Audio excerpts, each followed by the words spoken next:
और इसको देखते हुए उसने सरफेस टू सरफेस जो मिसाइल है उसके टेस्ट का अनाउंसमेंट कर दिया और ये कराची के कोस्ट के पास किया जाएगा। इसको थोड़ा सा डिटेल में समझेंगे कि एग्जैक्टली है क्या ये चीज और भारत किस तरह से इसको देख रहा है, इसका इंपैक्ट क्या होगा। चलिए शुरुआत करते हैं। देखिए सबसे पहले मैं आपको बता दूं, पाकिस्तान ने थर्सडे को ही यहां पर इशू कर दिया मैरीटाइम नोटिफिकेशन, मतलब ये बता दिया दुनिया को कि हम सरफेस टू सरफेस जो मिसाइल टेस्ट है वो कराची कोस्ट के पास करने वाले हैं। बेसिकली कराची कोस्ट की अगर हम बात करें तो ये आप देख सकते हो सिंध प्रोविंस का ये कैपिटल है पाकिस्तान के अंदर, तो इसी कोस्ट के नजदीक जो है यहां पर मिसाइल टेस्ट किया जाएगा। अब क्वेश्चन ये है कि ये अनाउंसमेंट है क्या एग्जैक्टली। देखो हम बात कर रहे हैं सरफेस टू सरफेस मिसाइल की, मतलब लैंड से लेकर जो लैंड पर गिरता है सरफेस टू सरफेस मिसाइल, और ये केपेबल होता है कन्वेंशनल और न्यूक्लियर वॉर हेड्स दोनों को कैरी कर सकता है। और ये कब किया जाएगा, देखो पाकिस्तान ने बोला है या तो 24 अप्रैल या तो 25 अप्रैल, और ये कराची कोस्ट के नजदीक किया जाएगा with in Pakistan exclusive economic zone. और देखिए जब भी इस तरह की चीजें होती है ना, जैसे मिसाइल का इस्तेमाल किया गया है खासतौर पर, और 70 किलोमीटर की इनकी रेंज होती है, और ये इसलिए किया जाता है कि अगर आपको लगता है कि कोई ऑब्जेक्ट आपकी तरफ आ रहा है या फिर आपने किसी एयर ऑब्जेक्ट पर टारगेट करना, तो इस मिसाइल का इस्तेमाल किया जाता है। अस्सलाम वालेकुम दोस्तों, मोदी दहशतगर्द ने पाकिस्तान के बारे में बकवासियात की है और कहा है कि पाकिस्तान पर वो हमला करेगा। कह रहे हैं कि मेरे में अब बर्दाश्त नहीं रही। यार बेवकूफ, परसों हमला हुआ था कश्मीर पे टूरिस्ट पे, आज तीसरा दिन होने वाला है, तो तूने अभी तक हमला क्यों नहीं किया? क्यों पाकिस्तान से अगर पंगा ले लेगा तो जो राफेल बचे हैं उनकी भी पाकिस्तान हवा निकाल देगा। दोस्तों इस बार अगर भारत जंग शुरू कर देगा तो ये जंग बड़ी लंबी चलने वाली है, क्योंकि पाकिस्तान भी एटमी मुल्क है और भारत भी एटमी मुल्क है, और पाकिस्तान ने तो ऐसे छोटे छोटे और बड़े बड़े हर तरह के एटम बम बना रखे हैं। हमारे पास तो अब दोस्तों 8 बाकी अब 2 से भी आने वाली है। यूहान क्लास हमने नेवी को इतना मजबूत कर दिया है कि हम भारत में जाएंगे नहीं, अपनी हदूद में रहते हुए यानी अपने एक्सक्लूसिव जोन में रहते हुए हम भारत पर वार कर सकते हैं। इतनी हमारे पास खतरनाक मिसाइल है, और पाकिस्तान ने एक मिसाइल टेस्ट किया है जिसे दोस्तों एक्सक्लूसिव जोन में रहते हुए, यानी हमारे एक्सक्लूसिव जोन में अगर कोई भारतीय जहाज आ गया, कोई डिस्ट्रॉयर आ गया, तो हम उसे ही तबाह कर देंगे। हमारे पास सबमरीन ट्रैकिंग का इतना एडवांस सिस्टम है कि भारतीय नेवी 3 बार दोस्तों हमारे पानियों में आई थी और हमने उसे सरेंडर करवा कर वापस किया था। पाकिस्तान ने खैर सगाली के तहत 3 बार उसे वापस किया है, लेकिन अभी पाकिस्तान ने एक मिसाइल टेस्ट करके बता दिया है कि अगर आप आएंगे तो वापस नहीं किया जाएगा। इसके अलावा पाकिस्तान के पास 4 डिस्ट्रॉयर हो गए हैं 16 के करीब। दोस्तों 8 तो आपको पता है, पहले हमारे पास सबमरीन है, 8 और आने वाली है जिनमें 4 यूहान क्लास अब 2 से है। तो पाकिस्तान के पास अब नेवल इतनी पावरफुल हो गई है कि भारत अब अपनी दोस्तों पोर्ट में से भी हिलने की ताकत नहीं करेगा। बस दोस्तों अपनी हदूद में रहते हुए थोड़ी बहुत एक्सरसाइज करेगा, लेकिन अपने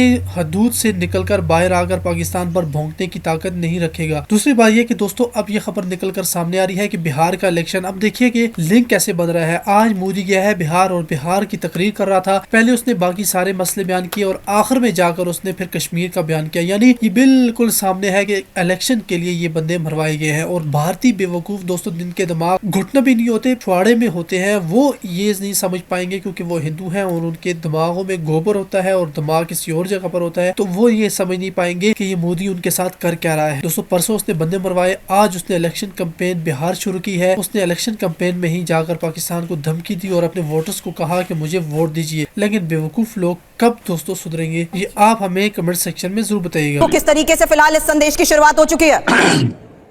आपको 65 में द्वारका की मार याद है, जो पाकिस्तान नेवी ने आपको हराया था द्वारका में? आपको 65 में याद है हमने भारतीय नेवी के साथ क्या हाल किया था? सर आपको 2019 याद है? चलिए आपने बात का तो जवाब देना नहीं है, आपने बात का जवाब तो देना नहीं है। तो कह रहा हूँ आप ये शौक पूरा कर लें, आपको मार पड़ेगी। 1965 और हिस्ट्री भूल जाइए। अरे आप हमारी चिंता ना करें, आप आए, हम आपको एक बार फिर उसी तरह मार गिराएंगे जैसे अभी अभिनंदन को मार गिराया था। हम उसी तरह आपको हकीकत बता देते हैं।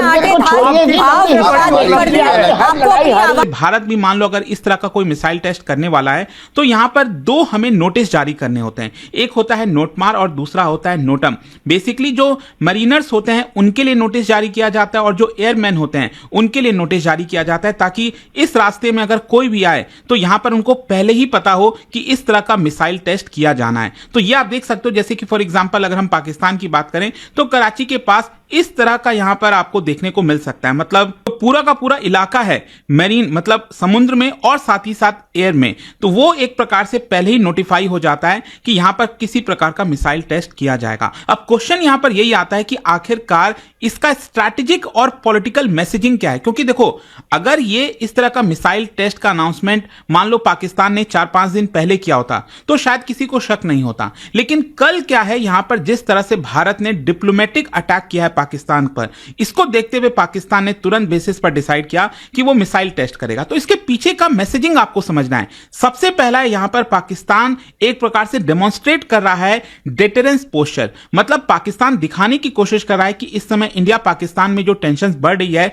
इसको देखते हुए पाकिस्तान अपने आप को रेडी कर रहा है। साथ ही साथ अपना शो ऑफ स्ट्रेंथ जो है डोमेस्टिक और इंटरनेशनल ऑडियंस दोनों को दिखाना चाहता है। और जहां तक भारत के तरफ सिग्नल की बात करें तो एक प्रकार से वो भारत को चेतावनी देने की कोशिश कर रहा है। मतलब भारत अगर यहां पर एग्रेसिव डिप्लोमेटिक स्टेप लिया है और एक प्रकार से अगर किसी तरह से आप समझिए मिलिट्री अटैक करेगा भारत, तो उसके पहले यहां पर पाकिस्तान एक सिग्नल दे रहा है भारत को कि हम भी इसके लिए तैयार हैं। मतलब पाकिस्तान यह चाहता है कि भारत ने जिस तरह से बालाकोट एयर स्ट्राइक किया था वैसा यहां पर भारत ये ना करे। अब देखो अल्टीमेटली भारत क्या करेगा क्या नहीं करेगा वो तो समय ही बताएगा, लेकिन आपको मैं बता दूं पाकिस्तान इस तरह की हरकत कल से ही कर रहा था, क्योंकि कल भी मैंने एक वीडियो बनाया था और आपको बताया था कि कैसे पाकिस्तान के अंदर जम्मू कश्मीर के पास जो बॉर्डर है उसके पास जो है मिलिट्री प्लेन्स को साथ ही साथ कई सारे सैनिकों को वहां पर भेज रहा है। जैसे आप देख सकते हो Lockheed C-130E Hercules transport aircraft वगैरह बेसिकली लाहौर के पास,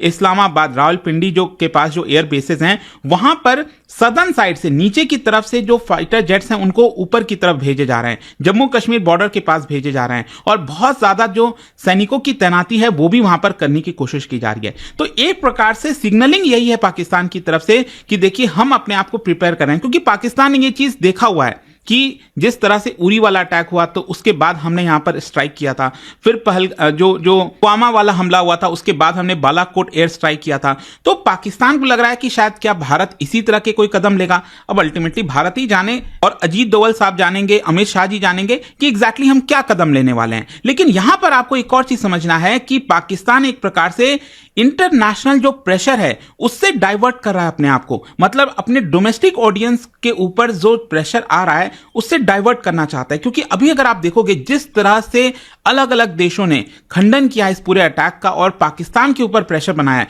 फॉर एग्जाम्पल झेल रहा है पाकिस्तान इस समय, उसको एक प्रकार से इस तरह की हरकतें करके डाइवर्ट करने की कोशिश हो रही है। अच्छा, क्वेश्चन ये है कि इसका मिलिट्री इंप्लीकेशन क्या है। देखो अभी क्या है ना, ये जो मिसाइल टेस्टिंग की जाएगी पाकिस्तान के द्वारा एग्जैक्टली कौन सी मिसाइल है वो ऑफिशियली रिवील नहीं की गई है, लेकिन मोस्ट प्रोबेबली बताया जा रहा है या तो शाहीन 2 हो सकता है जिसकी रेंज 1500 से 2000 किलोमीटर है, न्यूक्लियर केपेबल है, या फिर गजनवी हो सकता है शॉर्ट रेंज टैक्टिकल वेपन्स। और ये एक प्रकार से स्ट्रैटेजिक मैसेज है, मतलब पाकिस्तान डेमोन्स्ट्रेट कर रहा है कि उसके पास सेकेंड स्ट्राइक कैपेबिलिटी है। और इसका इंपैक्ट ये हुआ है कि भारत का जो वेस्टर्न नेवल कमांड है और जो स्ट्रैटेजिक फोर्सेस कमांड है वो एकदम हाई अलर्ट पर हो गए। मतलब जो भी गतिविधि इस समय बॉर्डर पर हो रही है, स्पेशली कराची में ये जो पूरा मिसाइल की टेस्टिंग की जानी है, तो इसको लेकर पूरी तरह से हमारी निगरानी है कि एग्जैक्टली पाकिस्तान क्या कर रहा है। अच्छा, जहां तक सवाल है कि भारत ने क्या क्या कदम लिए इसको लेकर ऑलरेडी वीडियोस हमने बनाए हुए हैं स्टडी आई के ऊपर, वो आपको पता ही होगा। जैसे कि for example persona non grata, ये वाला जो स्टेटस हमने दिया हुआ था पाकिस्तानी मिलिट्री डिप्लोमेट्स को, का जो सेंटीमेंट है वो नेगेटिव चल रहा है। और इसका सेक्टोरल इंपैक्ट मैं आपको बताता हूं। देखो सबसे ज्यादा इंपैक्ट वहां के बैंकिंग एंड फाइनेंशियल शेयर्स पर आया है, क्योंकि करेंसी डेप्रिशिएट का बड़ा खतरा है, जिसकी वजह से डायरेक्ट इंपैक्ट आपको फाइनेंशियल शेयर्स में देखने को मिलेंगे। और इंडस वाटर ट्रीटी सस्पेंशन की वजह से वहां के जो पावर और यूटिलिटीज वाले स्टॉक्स हैं उसमें बड़ी गिरावट देखने को मिली है। अच्छा, जहां तक भारत के स्टॉक मार्केट का सवाल है तो देखो पिछले कुछ दिन से काफी अच्छा चल रहा है, क्योंकि एक्चुअली क्या है, हमारे यहां पर पाकिस्तान का कंसर्न नहीं, हमारे यहां पर कंसर्न है डोनाल्ड ट्रंप का जो टैरिफ वाला पूरा खतरा है, जिसकी वजह से स्टॉक मार्केट में काफी बड़ी गिरावट आई थी। लेकिन जब से यहां पर पॉज लगा है 90 दिन का, आप देख ही रहे हो यहां पर हमारा जो स्टॉक मार्केट है वो लगातार बढ़ता जा रहा है। और इसमें भी क्या है ना, आप में से कई लोग ये कंफ्यूज मत हो जाना कि हमारा जो सेंसेक्स है वो 79,000, 53,000 के आसपास है। कराची स्टॉक एक्सचेंज का जो इंडेक्स है वो तो आप देख सकते हो 1,20,000 1,15,000 के आसपास है। देखो इस तरह से नहीं होता, बेसिकली मार्केट कैपिटलाइजेशन देखना होता है। दोनों के बीच में बड़ा डिफरेंस आपको देखने को मिलेगा। जैसे हम बॉम्बे स्टॉक एक्सचेंज की बात करें तो ये तो हमारा सबसे ओल्डेस्ट है, 1875 का है, एशिया का सबसे ओल्डेस्ट। और इंडेक्स यहां पर आप देख सकते हैं भारत का सेंसेक्स है और वहां का KSE 100 है। लेकिन नंबर ऑफ लिस्टेड कंपनीज किसके पास हैं? 2024 के हिसाब से आप देख सकते हो कराची स्टॉक एक्सचेंज में 520 कंपनीज हैं उनके पास। हमारे यहां पर 5300 से ज्यादा कंपनीज लिस्टेड हैं सेंसेक्स में और बॉम्बे स्टॉक एक्सचेंज में। और मार्केट कैपिटलाइजेशन की अगर हम बात करें तो कराची स्टॉक एक्सचेंज का जो मार्केट